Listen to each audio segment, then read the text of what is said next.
የቀነኒ ታናሽ ወንድም የሊበን አዱኛን ንግግር ተከትሎ በማህበራዊ ሚዲያው ላይ የተፈጠረውን ቅሬታና ስሜት በተመለከተም አትሌት ፈይሳ ሌሊሳ የሰጠው አስተያየት ብዙዎችን እያሳዘነና እያስቆጣ ይገኛል። ወንድም ሊበን ስለ እህቱ ሞትና ስለ ፍትህ ማጣት በቪዲዮ ማብራሪያ ሲሰጥ አትሌት ፈይሳ ሌሊሳ ለምን በአማርኛ ታብራራለህ በኦሮምኛ አብራራ የሚል ይዘት ያለው አስተያየት መስጠቱን ተከትሎ በብዙዎች ዘንድ ቅሬታንና አግራሞትን ፈጥሯል። በእርግጥ ለምን በአማርኛ ታወራለህ ማለትም ብቻ ሳይሆን እልፍ ብሎ የተናገራቸው አንዳንድ ንግግሮች ብዙ ኢትዮጵያውያንን ያስከፉ ያስቆጡ ይዘዋል። ቀደም ባሉ ዓመታት አትሌቱ ከኢትዮጵያውያን ጋር አብሮ በመቆም ለፍትህ ሲታገል የነበረ ቢሆንም አሁን ግን በደል ለደረሰበት ወገን ድምጽ ከመሆን ይልቅ በዚህ ቋንቋ አውራ በዚያ ቋንቋ አታውራ በሚል በንግግር ማድረጉ ሳያንስ ለሟች ቀነኒ አዱኛ ፍትህ በማለት የጠየቁ ግለሰቦችን ከፈለጋችሁ ወደዚህ ቦታ ሂዱ ብሎ የመናገሩ ነገር እጅግ ብዙዎችን አስቆጥቷልም አስከፍቷልም። ትላንት እርሱ ተበደልኩ ተገፋው ብሎ በዓለም አደባባይ እጁን አቆላልፎ ፍትህ ሲጠይቅ እንዳልነበረ ዛሬ ግን ምን ነው ለአንዲት ምስኪን እህቱ ለምትሆን ልጅ መሆን አቃተው? እውነቷን እንዲወጣ ፍትህ እንድታገኝ መናገር ባይችል እንኳን ምን ነው ዝም ቢልና ከመላው ሕዝብ ጋር እንዲህ ያለ ንግግር ተናግሮ ባይቃቃር ሲሉ ቅሬታቸውን ያሰሙ ሰዎች እጅጉን እየበዙ እየተበራከቱ ይገኛሉ። ሰላም የምንወዳቸውና የምናከብራቸው የጊዜ ሚዲያ ቤተሰቦች እንዴት አላችሁ? በያላችሁበት የዓለም ጫፍ በያላችሁበት የሀገር ጥግ ሁሉም ሰላም፣ ፍቅር፣ ጤና ትሆኑ ዘንድ ዘወትራዊ ምኞታችን ነው። የምትከታተሉት ጊዜ ሚዲያን ነው። በዛሬው መሰናዷችን አትሌት ፈይሳ ሌሊሳ ከቀነኒ አዱኛ ታናሽ ወንድም ከሊበን አዱኛ ንግግር ጋር ተያይዞ የሰጠውን አስተያየት ተከትሎ በህዝቡ ዘንድ የተፈጠሩ ስሜቶችን በተመለከተ ልንነግራቸው ወደን ነው። ለመሆኑ አትሌቱ ምንድነው የተናገረው? ይህንንም እስከ መሰናዷችን ፍጻሜ ድረስ አብራችሁን ከቆያችሁ የምታደምጡት ጉዳይ ይሆናል። እስከ መሰናዷችን ፍጻሜ ድረስ አብራችሁን ቆዩና ፕሮግራማችንን ተከታተሉልን። ጊዜ ሚዲያን ሰብስክራይብ ሳታደርጉ የምታዩ ከሆነ ሰብስክራይብ በማድረግ ቤተሰብ ታደርጉን ዘንድ ከወዲሁ በትህትና ጠየቅን። እናመሰግናለን።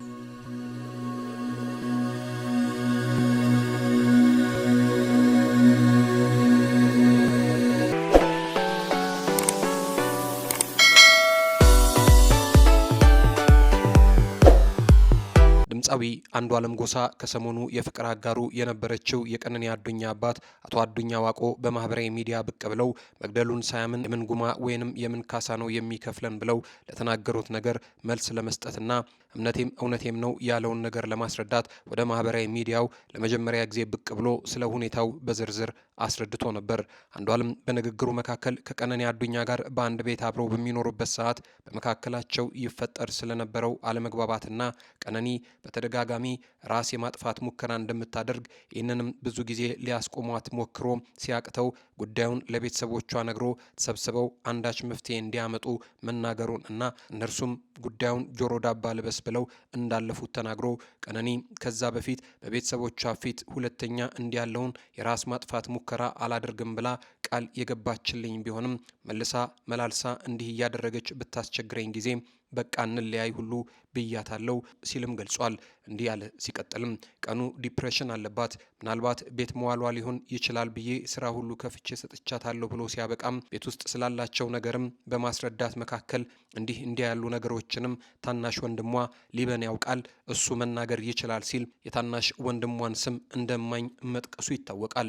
ይህን ተከትሎም ታዲያ የቀነኒ ታናሽ ወንድም ሊበን አዱኛ ወደ ማህበራዊ ሚዲያው ብቅ ብሎ ትላንትና አንዱዓለም ጎሳ በንግግሩ መካከል ስሜን ጠቅሶ ሊበን ይናገራል ብሎኛል፣ እናም አሁን እሱ እንዳለው ልናገር ነው የመጣሁት ብሎ አብሯቸው በነበረበት ወቅት ሁሉ ሲፈጠር ሲከሰት ያየ የተመለከተውን ነገር አንድ በአንድ በዝርዝር አስረድቶ ብዙ ያልተሰሙ የነበሩ ሚስጥሮችን አውጥቶ ለአደባባይ አስጠቷቸው ነበር።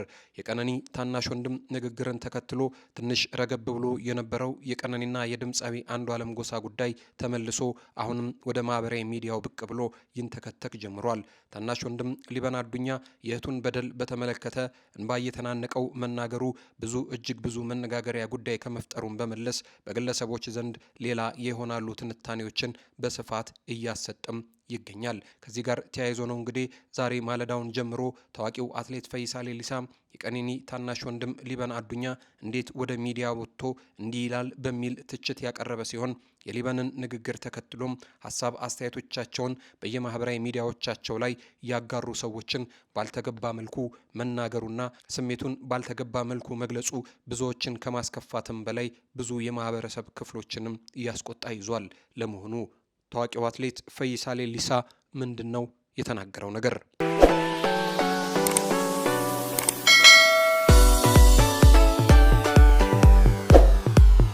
ታዋቂው አትሌት ፈይሳ ሌሊሳ የሞዴል ቀነኒ አዱኛን ህልፈት ተከትሎ በእጮኛዋ ድምፃዊ አንዱዓለም ጎሳ ላይ እየቀረበ ያለውን ክስና ሂደቱን በተመለከተ ጠንካራ ትችትና ማስጠንቀቂያ አዘል መልእክት ነበር ያስተላለፈው።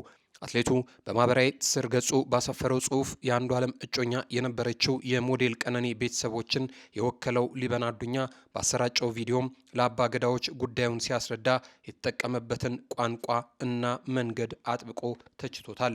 ፈይሳ ሌሊሳም በመልእክቱ አንዱዓለም በአፋን ኦሮሞ እውነቱን ተናግሮ የራሱንና የእጮኛውን እውነት ነግሮናል። አንተ ወንድምየው ግን የአባ ገዳዎች ፊት ቀርበ እነርሱን ለማደናገር በሚመስል መልኩ በማይገባቸው ቋንቋ አማርኛ ለማለት ይመስለናል መናገርህ ተገቢ አይደለም ሲል ኮንኗል። አትሌቱ አክሎም ጉዳዩን ወደ ሽምግልናና አባ ገዳዎች ከሄደ የኦሮሞን ባህል በጠበቀ መልኩ በኩሽ ቋንቋ መነገር ሲገባ ሆን ተብሎ በሌላ ቋንቋ መናገር እውነትን ለመደበቅ እንደተደረገ ሴራ ቆጥሮታል። በጉዳዩ ላይ ቀጥተኛ ምክሩን የለገሰው አትሌት ፈይሳ በኦሮሞ ባህል ደም የሚመልስልንን ወይንም የሚከፍልልን ያጣን ህዝቦች አይደለንም በማለት አንዱዓለም እጮኛውን ገድሎ ከሆነ በኦሮሞ የጉማ ወይም የደም ካሳ ስርዓት መሰረት እንዲዳኝ፣ ነገር ግን ካልገደለ በግድ ራሱን ወንጀለኛ አድርጎ እጁን እንዳይሰጥም አጥብቆ መክሯል። አንዱዓለም እውነቱን ተናገር፣ ገድለህ ከሆነ በባህሉ መሰረት ጉማ ክፈል፣ ካልገደልክና እጅ ንጹህ ከሆነ ግን እምቢበል፣ በግድ ወደ ጉማ ስርዓት ራስን አታስገባ ሲል አትሌቱ ለአንዱዓለምም መልእክቱን አስተላልፏል። ክስ የምታቀርቡ አካላትን ብትሆኑ አንዱዓለም ስለመግደሉ በእርግጠኝነት የምታውቁትና የያዛችሁት ማስረጃ ካለ አምጡ፣ ማስረጃ ከሌላችሁ ግን በማናውቀው ቋንቋ አትለፍልፉ በቁጣ ስሜቱን ገልጿል። በመጨረሻም አትሌቱ የህብረተሰቡን አቋም በተመለከተ ሲናገርም አንዱዓለም በህይወት ባይኖር ኖሮ ስለሟች እጮኛው ቀነኒ ያልሆነውን ሁሉ ትቀብጣጥሩ ነበር። እናንተ እንደ ነፋስ ናችሁ፣ ነፋስ ወደ ፈለገው እንደሚነፍስ ሁሉም እናንተም አቋማችሁ አይታወቅም ሲል ትችቱን ሰንዝሯል። ታዲያም ይህ ትችት ነው በብዙዎች ዘንድ ከፍተኛ ቁጣንና ቅሬታን የቀሰቀሰው። ከዚህ ጋር ተያይዞ በአትሌቱ ላይ ቅሬታቸውን የሚያቀርቡ የህብረተሰብ ክፍሎች በስፋት እየበዙ መጥተዋል።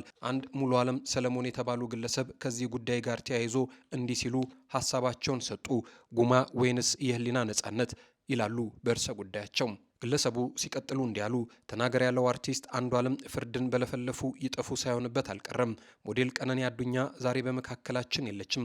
ነገር ግን የእሷ ድምፅ ሆኖ የቀረበውና ለፍትህ የሚጮኸው ታናሽ ወንድሟ ሊበን አዱኛ ነው።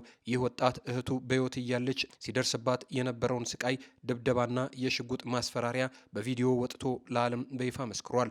አሁን ላይ በአግባቡ ፍትህ እንዲያገኝ ከተፈለገና የፍርድ ሂደቱ እንደገና እንዲጀመር ከተደረገ ዋነኛውና የመጀመሪያው የማጠናከሪያ ማስረጃ የሚሆነው የዚህ ወጣት ምስክርነት መሆኑም አያጠራጥርም። ዋናው ጉዳይ የህሊና ሰላም ማግኘት የሚቻለው ፍትህ በተገቢው ቦታ ላይ ስታርፍ ነው። የቀነኒ ባለቤት አንዱዓለም ጎሳ በባህላዊ የካሳ ክፍያ ወይም በአባ ገዳዎች ሽምግልና ጉዳዩን ለመጨረስ ቢሞክርም የሰው ህይወት ግን በገንዘብ የሚተመን አይደለም። ይልቁንም ጉዳዩ በህግ አግባብ ታይቶ እውነቱ ፍርድ ቤት መውጣት አለበት። ለዚህ ደግሞ የሊበን ምስክርነት እጅግ ወሳኝና የፍትህ ሂደቱ መሰረት ነው። ለምን ተናገር አልከኝ? ተናገርኩ ብሎ ተናግሯል። ቀጣይ ደግሞ የአንዱዓለም እህት የተባለችው የሚጣን የህሊና ፍርድ ምስክርነት ብቻ ነው የምንጠብቀው።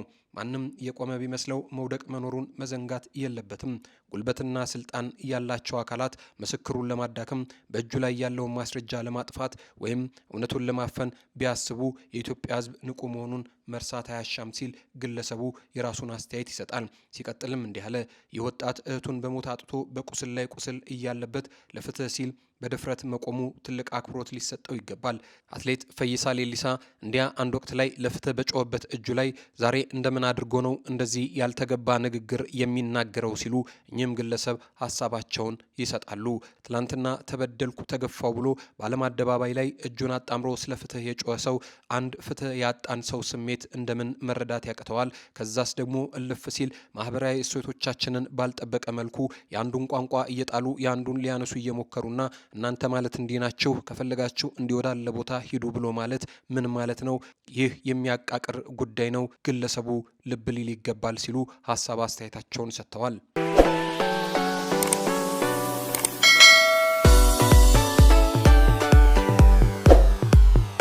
የተወደዳችሁና የተከበራችሁ የጊዜ ሚዲያ ቤተሰቦች ለዛሬ የነበረን መሰናዶ ይህንን ይመስላል። በዚህ ርዕሰ ጉዳይ ላይ ሀሳብ አስተያየት ቢኖራችሁ በሀሳብ መስጫ ሳጥን ላይ ታሰፍሩልን ዘንድ ከወዲሁ በትህትና ጠየቅን። አብራችሁን ስለቆያችሁ እናመሰግናለን። ክበሩልን።